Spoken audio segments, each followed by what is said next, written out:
In boxing, you win some and you lose some. Unless you're Eddie Hearn. In that case, you lose all of them, some even in devastating fashion. Ain't no sunshine when she's gone. Only dark clouds for Matchroom. Ain't no sunshine when she's gone. And that's f***ing 10-0. What a f***ing shit journey home. What is up, boxing fans? Welcome to Xicana Boxing on YouTube, where I bring you exclusive interviews and all things boxing. And to my boxing besties already subscribed, welcome back, besties. I love you. And if you're wondering why are you wearing a wig, it's because I went to the Anime Expo this past weekend and I chopped off my bank for the cosplay, and I'm getting a haircut tomorrow. Okay. But we're not here to talk about my hair. We're here to talk about Queensberry Promotions, Frank Warren, and his stable just completely demolishing Eddie Hearn this weekend from Riyadh, Saudi Arabia, 5 versus 5. And let's just go and start off with the first card, which was very competitive, even though it did go to decision, with Willy Hutchinson's taking over Craig Richards. And this was at light heavyweight, where Willy Hutchinson was able to capture another minor WBC belt, And while it did go to decision, and he was able to capture 1 point for Frank, it was still rather competitive, and it was a really good match to get the card going and set up for all the violence that we were yet to see. In the upcoming card, Raymond Ford, who had just acquired the WBA Super Featherweight Championship not that long ago, actually lost it to Nick Ball, who, if you recall, had already given Mexican champ Ray Vargas a run for his money in Saudi Arabia a couple months ago as well. So congratulations to Nick Ball, even though a lot of people do feel like Raymond Ford still, as a champ, did what he had to do to defend his belt, but it wasn't as controversial as a lot of fights because this was so competitive. While Nick Ball said he would give Ray a rematch, Ray immediately talked about going up to the 130 division, especially because he was talking a lot of smack on Twitter prior to this fight, especially with other guys at 126. So he did announce post-fight that he will be moving up to 130 and has only reinforced that on Twitter as well. As for Nick Ball, I'm really impressed by this kid.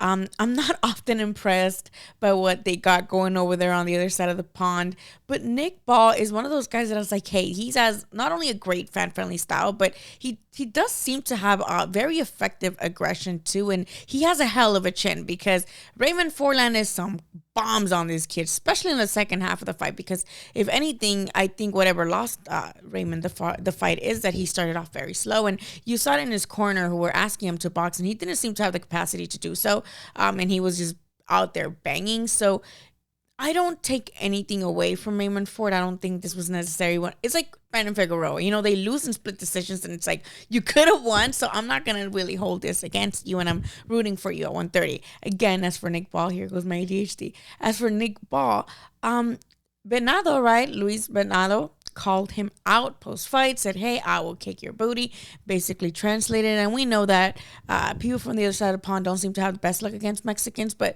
hey, Ball is, he's that guy, and I would love to see him against all my fellow Mexicans, and of course we're gonna beat him. But I would still love to see him, give it a shot. I would love to see him give it a go, mate. Just excellent style kind of guy, and if he wants to stay on the other side over there, I'm gonna still watch him. Congratulations to Nick Ball, and congratulations to Ford as well on a really great performance. And of course he could have done better based on how a lot of people criticized him from how weight drained he looked getting to Saudi Arabia, but regardless, he did put on a great performance, and I do hope that at 130 he's more comfortable within his weight and is able to provide some other great matchups for us. And with that decision, Warren was now 2-0, with Eddie Hearn just kind of falling behind, having to sit next to him as he celebrated victories. But the night was young, and Eddie Hearn's suffering was just starting, because Hamza Shiraz, team captain of Team Queensberry, actually stopped Austin Ammo Williams in the 11th round of a very competitive matchup, dare I say. But Hamza was always one step ahead, landing the better shots on Austin Ammo Williams to finally stop him in the 11th round, and with that get Frank Warren and a total of 4 points, because as team captain he got double the points, and as a stoppage victory it was also double the points, so that was 4 points to put Frank Warren ahead 6-0, having Hamza retain his WBC Superweight Championship. Now, we had like some sort of little intermission, which was the fight between Bivol and his late replacement opponent. We know he was supposed to fight Beterbiev, and that fell off when Beterbiev got injured. And he kind of, we kind of got this last minute replacement who, even though it was very sweet, and I felt bad for because he shouted out his mother and then got knocked out. He got stopped. Y ya sería el colmo, like I mentioned in my newsletter. By the way, sign up for my newsletter every Monday on your inbox, chicanaboxing.com. But like I mentioned in my newsletter, ya sería el colmo if someone who prepared to fight the monster that is Beterbiev didn't at least put some freaking little bit of aggression to end a late replacement opponent. So good for Bivol on getting his first stoppage since 2018. Good for him. I hope we see similar aggression with Beterbiev, because that fight was rescheduled to October 12th. So yes, immediately following his very comfortable victory, even though some fans were still complaining, like, bro, put it in another gear, brother in Christ. But we know that he fought Canelo and he was in no hurry to put him away or show any sort of urgency. So, I hope that this fight gives him a little bit more motivation to kind of, go toe-to-toe with the hands of stone that is Beterbiev. But we'll see on October 12th. After that little light heavyweight intermission, we'll be going right back to the 5x5, where Eddie Hearn suffered another loss, another 2 points up for Frank Warren, with Daniel Dubois stopping Filip Hrgović in the 8th round of their heavyweight matchup due to 2 cuts above Hrgovic's eyes. And while this fight was competitive, Hrgović was so slow to me. He was kind of sluggish. I didn't necessarily feel very impressed by him. Regardless, Dubois was able to get a great, impressive win and kind of, revive those talks of that body shot he had against Usyk, which a lot of people feel like was a fair shot, and he should have beat him. And while Eddie Hearn was officially eliminated from being able to win the competition, he was still kind of hoping that his team captain Deontay, the Bronze Bomber Wilder, would get him at least 2 points on the board with any sort of decision win, or hopefully he was expecting, right, for him to deliver a highlight reel type knockout to at least give him 4 points and not look that bad. But I'm sure somebody's abuelita put some type of brujeria on Eddie Hearns, because the opposite happened with Zhang acquiring a 10-0 lead for Frank Warren with a beautiful knockout over Deontay Wilder in the 5th round. And while I did not watch the fight live because I was at the anime convention watching another type of fight,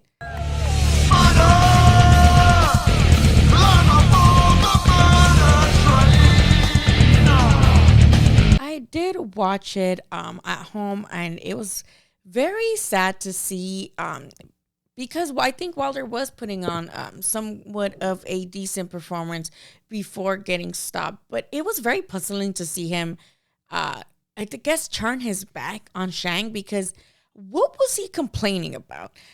I didn't watch it in real time, so maybe I feel like I missed out what he exactly was trying to tell the ref. But from the videos that I see, he seems to turn to the ref and try to capture his attention. And that's when Zhang comes and lands that last right that turns off all the lights for Deontay Wilder. But regardless of what it was, it didn't seem to hold any validity to the ref or anybody else really, because I have not found an answer. So if you know why he was trying to get the ref's attention, or you have an idea, please let me know, because I don't get it. As messed up as it is to say, I was not surprised at all with the result. I actually anticipated Zhang knocking out Wilder just on the speech that he gave after his weigh-in, where he talked about how his kids and how it might be the end of the road for him. To me, and I spoke to WBC middleweight champ Carlos Adames last Friday, who talked to me and told me that if he has a losing mentality already, he already lost the fight, right? You can't think that the fighter in front of you is superior to you. By the way, check out that interview. I did put English subtitles, but to me, hearing Wilder already talk about what he wanted to do after the fight, or just having any doubt at all, that's not something that we knew. I knew we'd never liked Wilder talking about catching a body, right? Like, not a lot of people like that. But that doesn't mean we want you to just be like, well, God knows what's going to happen in there. Like, we don't want that. That's loser talk. So when he started giving that sort of speech even before, and even in the Parker fight, I think that's when I saw that he was no longer fighting with any sort of passion or any sort of like drive, really, other than like, I guess I still punch hard. So if I can still get some paydays by punching hard, I guess I'll do it, right? But he didn't seem to be in it anymore. So I'm hope that even now, regardless of the loss, he does go to retire with his family. And he already made enough history for boxing. I know there's a lot of stuff going around about him being a talentless heavyweight, and I do think that's really mean and a disservice to what he did to the sport of boxing, because Deontay Wilder, while you can't compare him to the skillful heavyweights of the different eras, Deontay Wilder made his own type of history in boxing. I think he's the hardest hitting heavyweight besides Mike, who, before they get the championship fights. I also really liked an article that someone shared on Twitter this morning about, and it's on The Guardian, I believe. I will link it below.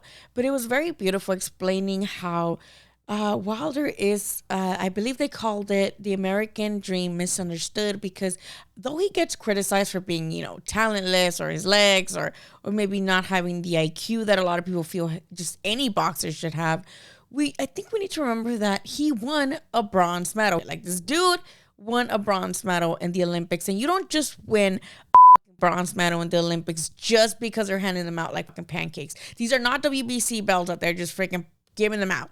Okay, these are Olympic freaking medals. And Deontay Wilder won a bronze medal in the Olympics. And that enough to me is, historically speaking, something you contributed to boxing. A lot of times, either amateur or Olympic styles don't also transfer well to the pros. And with Wilder's power, he was able to make a career out of it and make millions when he was just trying to provide for his daughter's medical bills. So I don't like that Wilder slander. I think it's fucking lame, to be honest. But hey, to each their own. I just think that, realistically speaking, just with the facts and the data, you can't say Wilder was talentless when he was one of the longest reigning champions in the division, and he was able to put down Tyson Fury, who a lot of people feel like was one of the best, right? They always talk about him being one of the best. So if he is, and Wilder was able to put him down on several occasions, I think he deserves some freaking credit, especially for the entertaining aspect that he gave the heavyweight division, right? Either you guys complain that it's boring, and any guy comes in, starts knocking guys out, y todavía se enojan. So yes, we can talk about the fact that he didn't face the competition when we wanted him to. Again, this is not exclusive to Deontay Wilder, right? There's freaking Joshua right there. También ahí nomás, we're figuring out if he still has it, right? It shows improvement, but we still haven't seen him in with another threat, right? So I hope that Wilder retires, because even though I really wanted that AJ match, right now it still seems like, for what? AJ, even though he has losses, I think he's still doing well enough to where he would be able to just decapitate Wilder. And I would guess if he wants one last payday, not as well, right? But I just hope he retires. But please let me know what you think in the comments section. And of course, don't forget to subscribe if you made it this far, because if you made it this far, then you enjoy the content, right? Or unless you hate watching with that too. I mean, I guess that counts. But I will see you guys on the next one.